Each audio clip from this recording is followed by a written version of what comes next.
धुळे-सुरत राष्ट्रीय महामार्गावर एक मोठा अपघात टळल्याची धक्कादायक घटना समोर आली आहे। यावल येथून वापीकडे जाणारी एसटी बस क्रमांक MH20BL 3922 निमदरडा फाट्याजवळ अज्ञात वाहनाच्या धडकेत सापडली।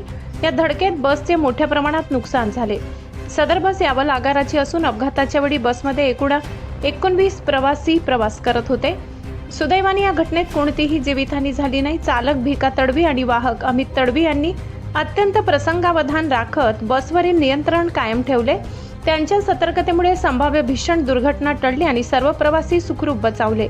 अपघातानंतर प्रवाशांची गैरसोय होऊ नये यासाठी त्यांना तात्काळ दुसऱ्या बसमध्ये सुरक्षितपणे हलविण्यात आले।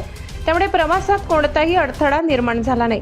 घटनेची माहिती मिळताच विसरवाडी पोलीस ठाण्याचे सहाय्यक पोलीस निरीक्षक नरेंद्र साबळे यांनी घटनास्थळी धाव घेत परिस्थितीचा आढावा घेतला। अपघातग्रस्त बस रस्त्याच्या कडेला हटवून वाहतूक सुरळीत करण्यात आली। दरम्यान अपघातामुळे काही काळ वाहतूक विस्कळीत झाली। पोलिसांनी तातडीने उपाययोजना करून परिस्थिती नियंत्रणात आणली। धडक देणाऱ्या अज्ञात वाहनाचा शोध सुरू असून पुढील तपास विसरवाडी पोलीस करत आहेत। गाडीमध्ये किती पॅसेंजर होते? गाडीमध्ये 19 पॅसेंजर होते। कोणालाही काही लागलं नाही। गाडी जागेवरच उभी होती। आणि अपघात कसं काय झाला? एक कंटेनरवाला दोघं गाड्या सोबत चालत होत्या आणि एक कंटेनरवाला आपल्या बाजूने चालत होता। तर आपण त्याच्या बाजूला असताना त्याच्या समोरून एक व्यक्ती पाणी घ्यायला चाललेला होता। तर त्याला वाचवायला गेला। त्याच्यामध्ये त्यानं गाडी राईट साईडला दाबली। राईट साईडमध्ये आपल्याला डिवायडर होतं तर आपल्याला गाडी दाबायला जागाच भेटली नाही।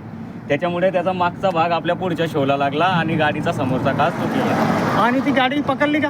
ती गाडी पुढे निघून गेलेली आहे। आपण पुढे त्या गाडीचा नंबर सांगितलेला आहे। पुढे पोलीस त्यांना पकडणार। आणि तुम्ही कुठून कुठे जात होते? आम्ही यावलवरून वापस जातोय आणि हे इथं दैवेल आणि विसरवाडीच्या मध्ये झाले। एकूण पॅसेंजर किती होते बसमध्ये? 19 जण होते। कोणालाही काही दुखापत झाली नाही। गाडी लोक दुसऱ्या गाडीमध्ये चालले गेले। तुम्हाला? आम्हालाही काही झालेलं नाही आहे। ड्रायव्हर पण चांगले आहेत, आम्ही पण चांगले।